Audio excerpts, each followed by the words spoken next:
Hey guys, I'm Mimikyu, and I'm Admiral Teddy, and you're watching. Guys, what are you doing? Are we're recording the video. Oh, why? You guys have your video tomorrow. It premieres tomorrow. You guys don't need to do this. I mean, maybe eventually you guys will have your other shows, but right now you've only got one. You don't need You don't need several others. You guys are gonna have a constant video. This is a non-constant video. You shouldn't be caring. Oh yeah, it does start tomorrow, doesn't it? You're right. Never mind. You can have it back, Electrininja. Thanks.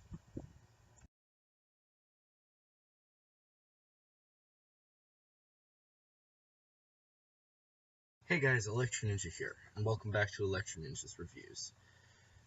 So, I hope you guys enjoyed that quick little clip that we had with Admiral Teddy and Mimikyu. Like I said in the previous video, their show is going to be starting tomorrow. Their series, as well as Electrininja's series, Saga, and the Doctor Saga, are going to be the main sagas that are going to be going on. Everything else is open, and it may or may not happen. That's just how I'm going to do this right now, because college. Anyways, let's get straight into this review. Today, we're going to be looking at Kingdom Hearts Unchained Key / Union Cross / Key. The reason I said slash so many times is because of the fact that this game has many versions, and honestly it shouldn't, but it does. So let's get straight into this. So, when you open up your game, you will see this screen. Well, not immediately. You're going to go into your quest section, because this is where you're going to spend most of your time. Every single quest you do is going to be here. And it's pretty simple. You just go into the quest and you do it. The problem isn't that with this game. The problem is the gameplay. That's the main issue.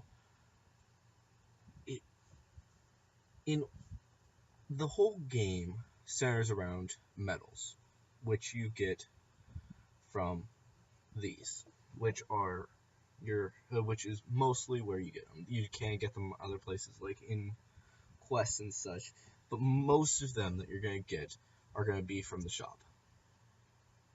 Now, this isn't too big of a deal. However, the problem begins with this. Yeah, you are seeing that price correctly if you're looking at it. Every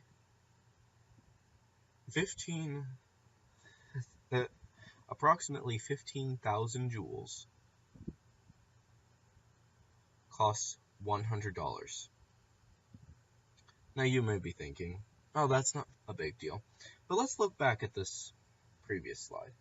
This is the shop, as I said.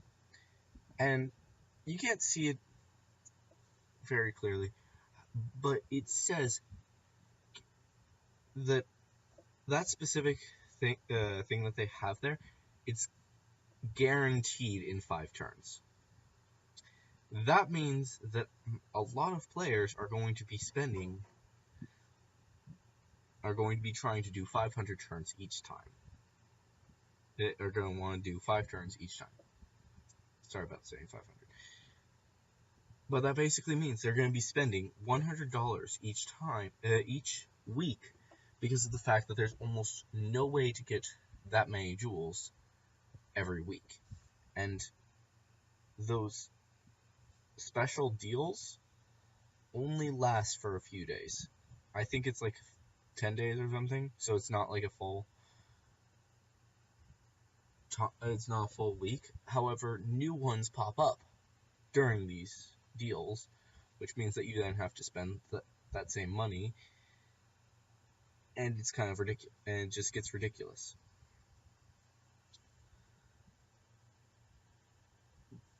But that's just part of the issue. So when you're battling, you're going to have a few things. First of all, you're going to have your 5 medals that are on your Keyblade once you've leveled up your Keyblade, because your Keyblade can't use all of these. You can't use all 5 medals until you've upgraded your Keyblade to maximum, or not maximum, but whatever, pretty high up. Some of them you can get really quickly, but most of them you need to get pretty high up. Now, this isn't a huge deal, especially now that we have these guys. They added another slot, which can mean the difference between life and death. And you also have your friend, which is pretty good. Now, here are all of the Keyblades that you can get. Here's a list of all of the Keyblades that you can get without doing Proud Mode. Quite a lot, right? You can only use one of those Keyblades, meaning that you have the exact same 6 Keyblades for the entire quest. You can't switch Keyblades except for when you're outside of the quest. So if suddenly you see, let's say you're using the Treasure Trove Keyblade, which is completely designed just to have the attack-based commands. But then, suddenly you see, oh, there is something that, I think it was the magic one that is strong. Yeah. You see a magic creature. Oh no, because magic creatures are strong against the fighting, which means that your attack does less damage. You can't switch to the Lady Luck because your Treasure Trove is the Keyblade you chose, which really sucks, especially when you get really far into this. Now, this wouldn't be a huge deal if it wasn't for the fact that there's currently 690 quests. And a lot of those are boss quests, which most of the bosses are extremely hard to kill. As you can see in this current one I have up, they want you to defeat all of the bad guys in 2 turns, or less. That's nearly impossible. Now, it is possible, but you're not doing it on your first try. They have so much health that it's absolutely ridiculous. I don't know if anyone has ever beaten them, has ever completed the entire quest log and gotten everything completed, because of the fact that these bosses are impossible. Even the level 300 people with the maxed out Keyblades and the maxed out Proud Mode Keyblades probably haven't completed it, because you also need to have the really good medals, which therefore means that most players aren't going to be able to do this because of the fact that they can't spend $100 every single week. And that's the minimum. There are so many other things. For example, we have the armor. There's tons of armor. In order to get most of the armor, and I'm saying most because that's where most of your armor uses these, you need avatar coins, which you get from completing the quests. There are a few other ways to get them, but the main way is completing the quest missions, meaning that you need all 3 Mickey heads in order to get on every single quest in order to get every single outfit. And you need these outfits because these outfits give you health, the ability to use better metals, and AP, which allows you to do more quests. It basically becomes just a vicious cycle. And it's absolutely ridiculous because, like I showed you, there are tons of quests. There are 690 story quests, but then there's also the special quests, which cycle through each week, throughout the week, changing, so you can only do them on a specific day of the week, and for some, you also have to be a VIP, which means that you also have to spend money to actually be able to afford it every week. So, yeah. And then the events, you also have to do the events, which a lot of them, you better be 300 in order to do them. 300 is the max level currently, just so you know.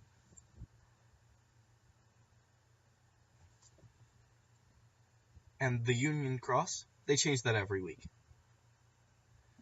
As you can see, at this current moment in time, I am at 0% on the current Union Cross, but that's mostly because I don't care about the Union Cross.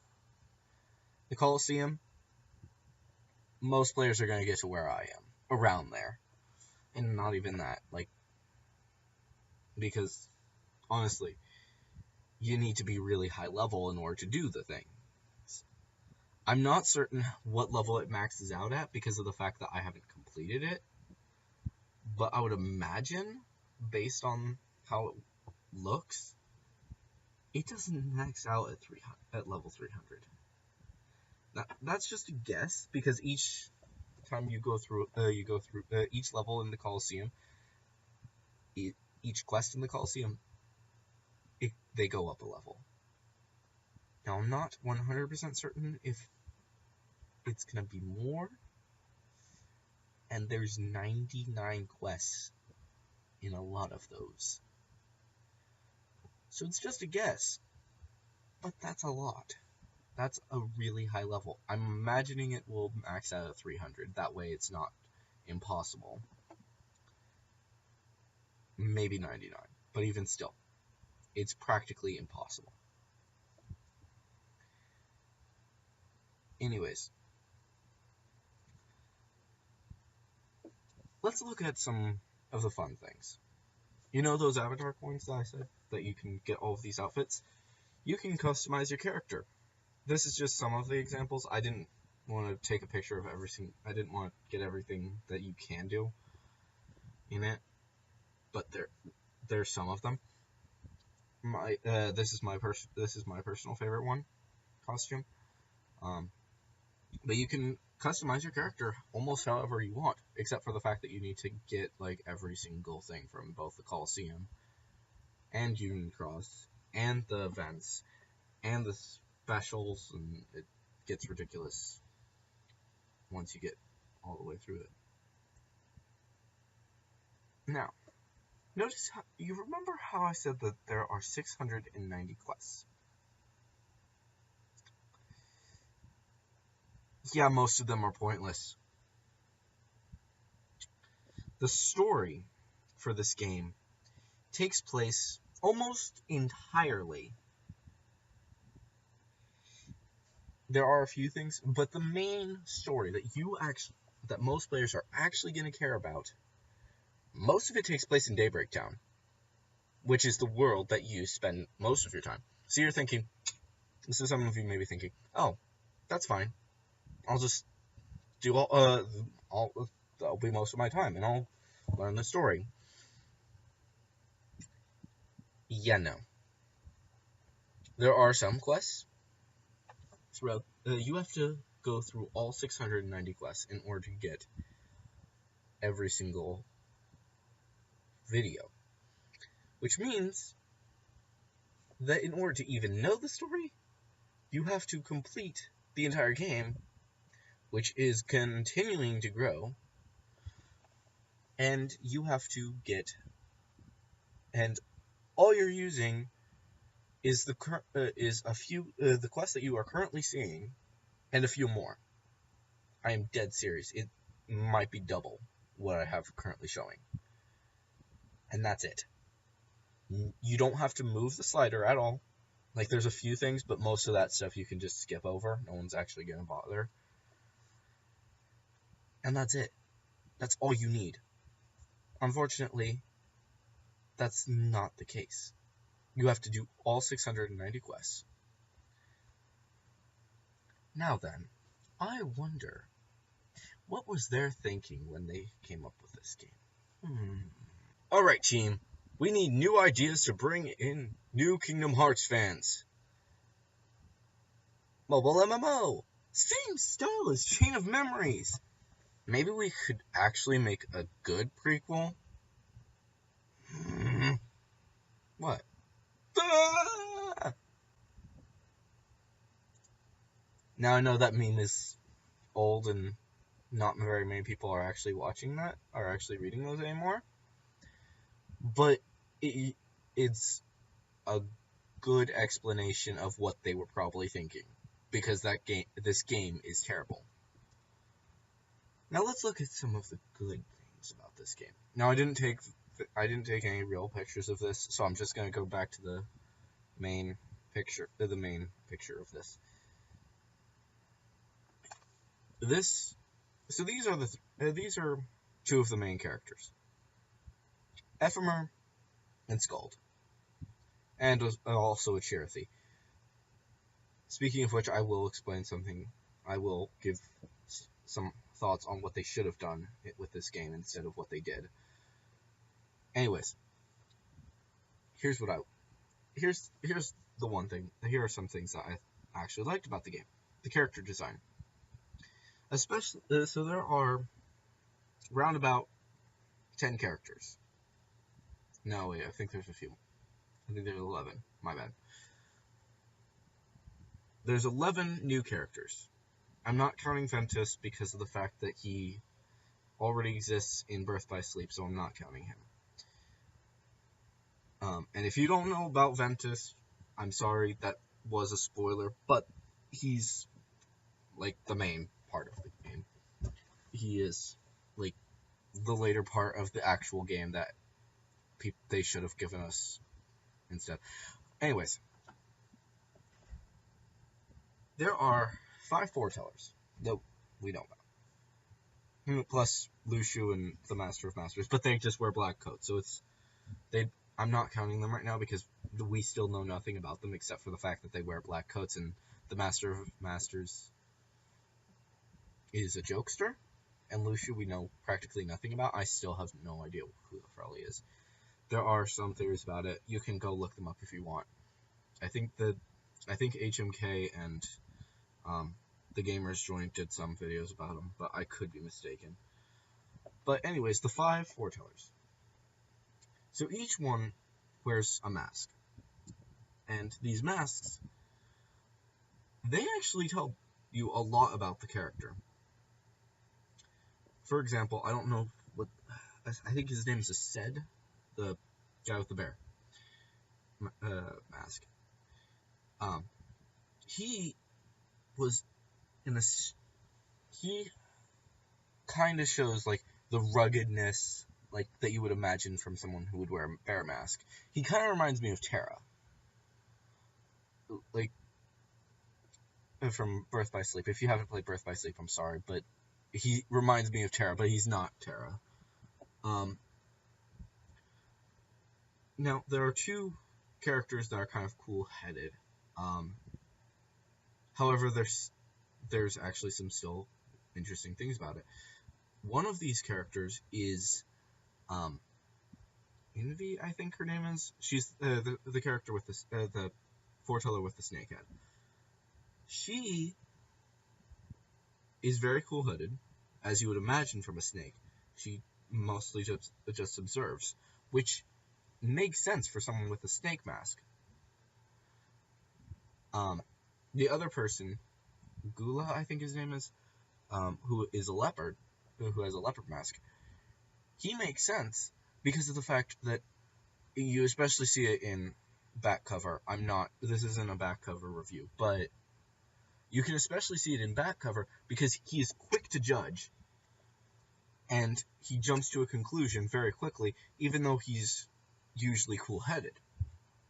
And I like that he is cool-headed, but he's also very quick to assume, which is a bad thing, and it causes a lot of problems in the future. Next up is the guy with the unicorn mask. He's a leader. He's a great leader. That's one of the reasons why, and you would imagine something from such a majestical creature to lead an army. Like if you, let's say that you are let's just look at Narnia. Peter rides a unicorn into battle. No one else does, just him, because the unicorn is the most majestic of beasts, and it makes sense for the king to be the one who rides that into battle. And it makes sense that the leader would be the one with the most majestic mask. And I cannot believe how smart Tetsuya Nomura is for doing that. Or whoever the person who created the guy. But it's amazing. Now for Ava, the fox mask girl. Her mask is perfect for her. You don't realize this until you get pretty far into the game, but she is constantly hiding a secret.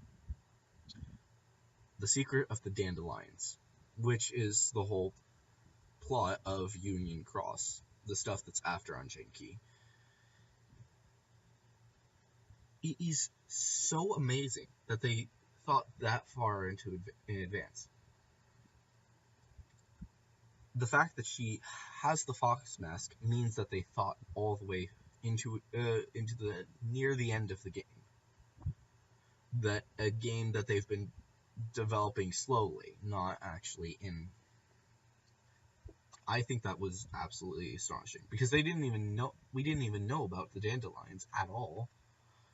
And I'm not even certain if Tetsuya Nomura was completely on board with the idea, but he might have been. I don't know exactly, but I think it's amazing how far in advance they thought. Okay. On to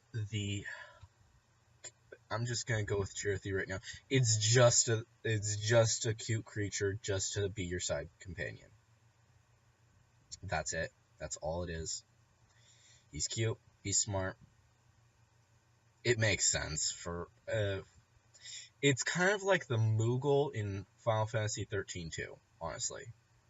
Like he's just a side companion. And it's cute side companion who actually knows crap. Next up, the 4 leaders of the Dandelions besides Ventus. Now, we don't know much about them yet.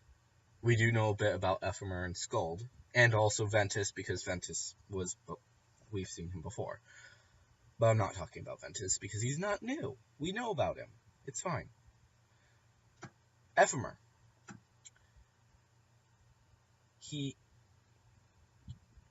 Even though he becomes the leader, quote-unquote, he doesn't want to be leader.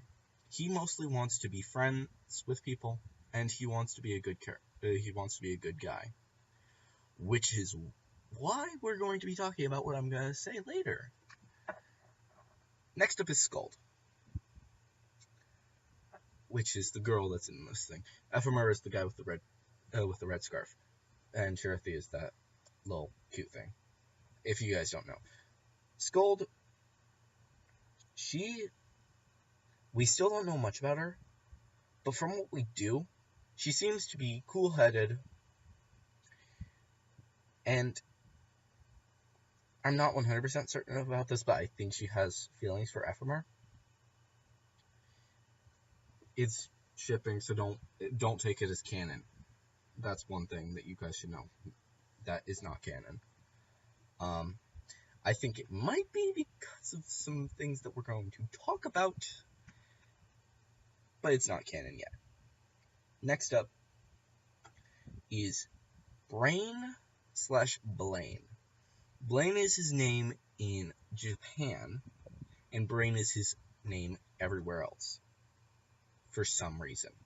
No one knows why. We just go with it.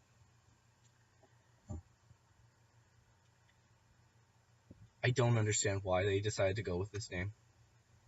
He kind of strikes me as someone who's mysterious. And that's all I really know. Like, I imagine him being a good guy, but I want to know more about him. We have nothing to go on yet because he was just introduced in the American version. But here's the thing. Like, he does seem smart, based on the one scene that we got. I think KH Insider translated it. I could be wrong. But apparently he's smart enough to be able to create the Spirit, which is your new companion in in Union Cross. Next up, Lurium, I don't know what his name is, Marluxia's real person. We know that he's his own person, which basically means he is like Roxas, in that he is not the same person as Sora. So, yeah, that's all we know about him. It's not confirmed yet that he is Marluxia, but he is Marluxia. Everyone can tell he is Marluxia. I'm hoping, I'm not 100% certain, but I'm hoping that Lurium shows up again in Kingdom Hearts 3. We are assuming that he does because of the fact that we have what we are assuming is Marluxia's nobody clones or whatever. I don't know what we're gonna call them yet, but they are in one of the trailers. So if you want to go look at Kingdom Hearts 3 trailers, then do it now and then find out, and then you'll understand what I'm talking about. It's the one with the tower. I think it might be some other thing, but anyways, here's the next step. That's everyone that is very important that we know about. There's another girl. I haven't seen. We don't have that stuff here in America yet. They do in Japan, but it's all gonna happen before Marluxia's stuff occurs, or Lurium, whatever his name is, before he shows up. I want to see that stuff because it looks. She looks interesting. Like, I kind of want to know what her story is. Unfortunately, we know she dies because Japan spoiled it for us. I'm sorry if you didn't know that. I probably should have said spoiler warning. But it does say that at the beginning of this thing, so you probably should have guessed. There are a few spoilers in here. Now on to my favorite part. Suggestions. Now, this is not a suggestion for you guys on what you guys should play if you enjoyed this game. Chain of Memories. That's basically it, because no one actually enjoys this game, except for like really hardcore players for some reason. There are a few people who enjoy it, but I can't get on it. I play it for the story, and that's basically it. And I think that's the same thing that like the Gamer's Joint is doing. I think he's just playing it just for the story because this game's bad. Anyways, the next thing. Here is what I would have done if I were Square Enix. Instead of it being a mobile, it could have been a mobile game. I mean, right now I'm not 100% certain if it needed to be a mobile game or not. It could have been like a recoded thing, or coded. I don't remember. But yeah, coded. It was coded that did this. It could have been like coded. I think that would have been fine. But instead of it being about about the player character, I would have focused on Ephemer.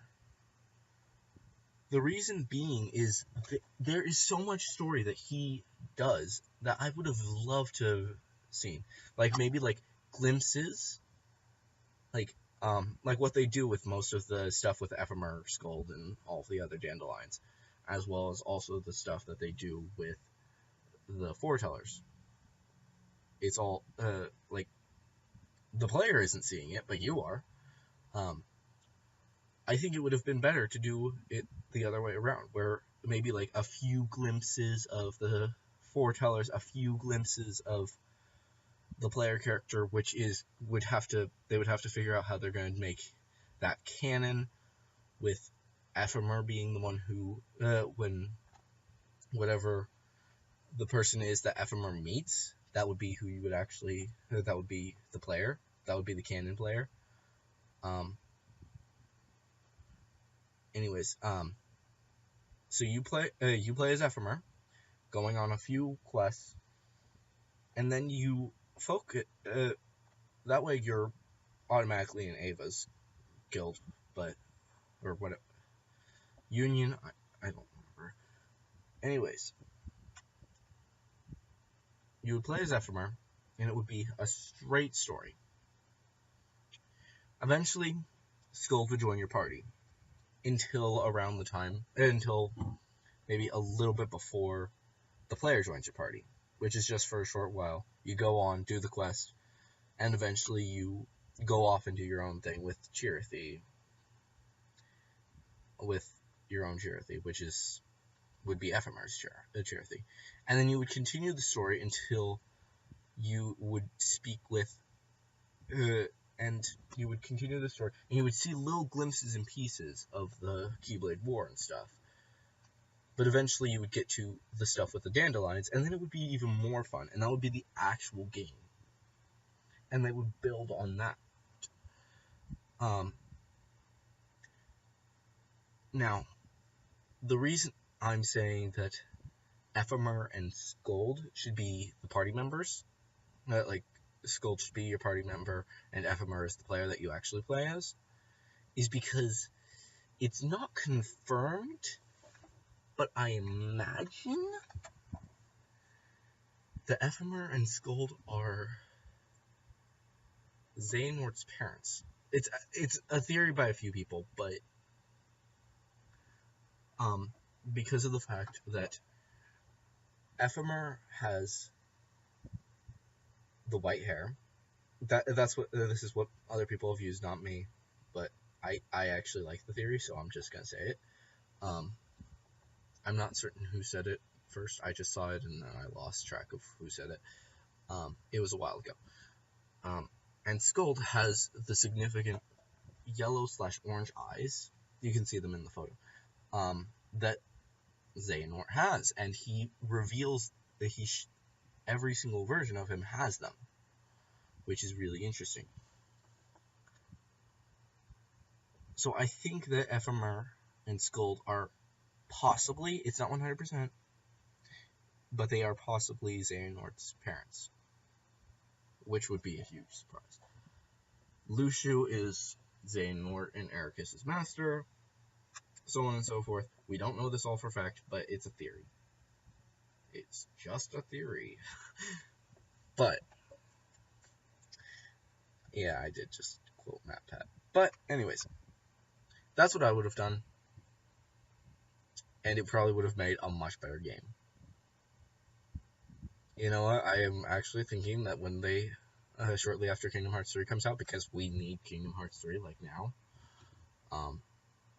I have a feeling that Nomura is going to be like, on the release date of Kingdom Hearts 3, he's going to be like, hey, we're making an actual game for Kingdom Hearts Key that's going to be on the PS4, and it's actually going to be a good game instead of the piece of crap that you guys have been playing for the past...